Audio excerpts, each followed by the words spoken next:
Greetings! In today's video, I will be taking a look at these two sets of acrylic markers. They are the Simptap range from Arrtx, and I have a box of 36 saturated colors and a box of 48 saturated colors. That's a lot of colors.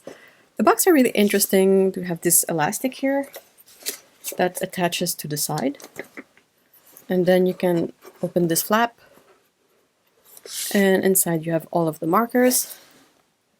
It's kind of hard to fit in the camera because it's a big box. Over here I have the instructions, a little card from Arrtx. Unless I'm mistaken, it doesn't come with a swatch card. Check in this one. The box is the same concept, the elastic on the side, the flap, all the markers. Again, instructions. And they are these really interesting markers. Okay, so the previous version of this marker didn't have a protective cap on the back, so you could accidentally push on this button that would release the ink. That would then go into the nib. And you might end up with a bit of a mess if, for some reason, the pen is stuck on its button. So yes, so this is the new and improved version of these markers.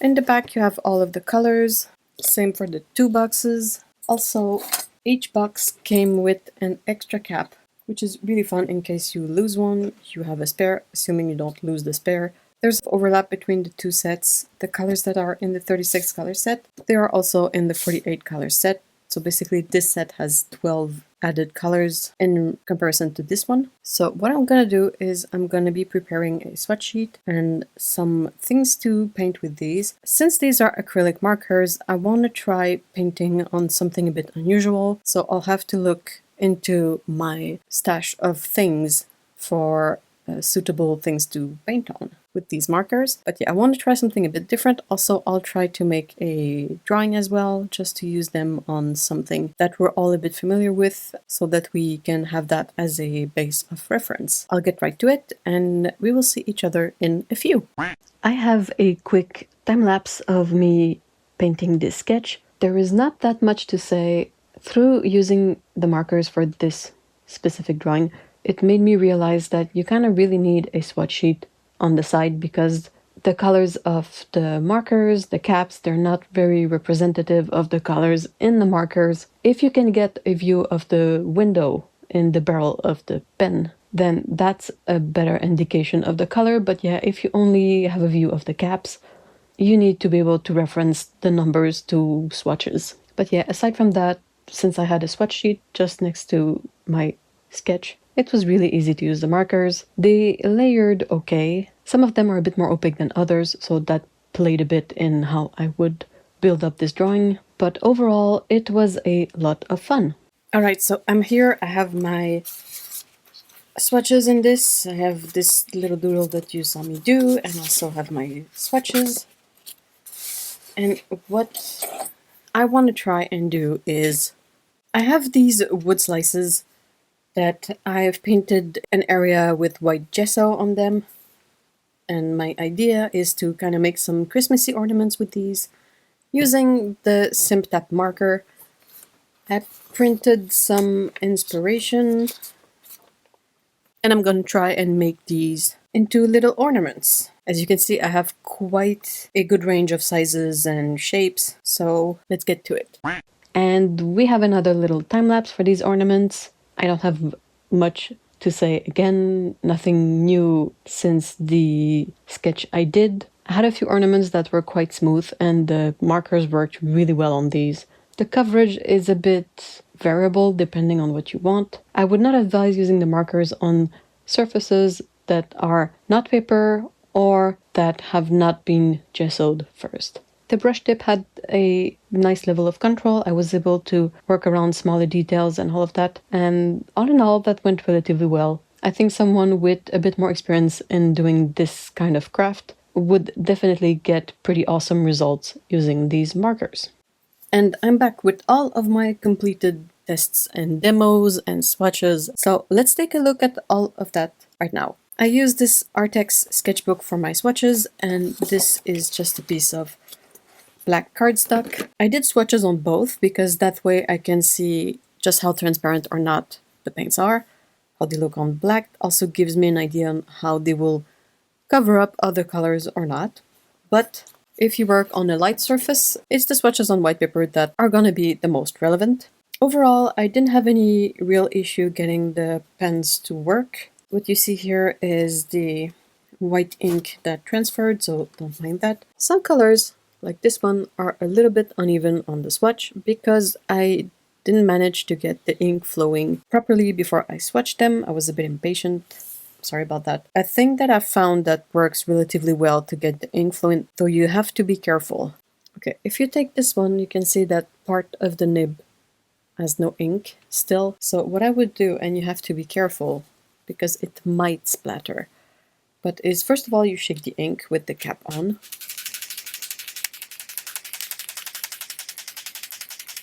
When that's done, you open it up again, look at the nib, there's still a bit of white.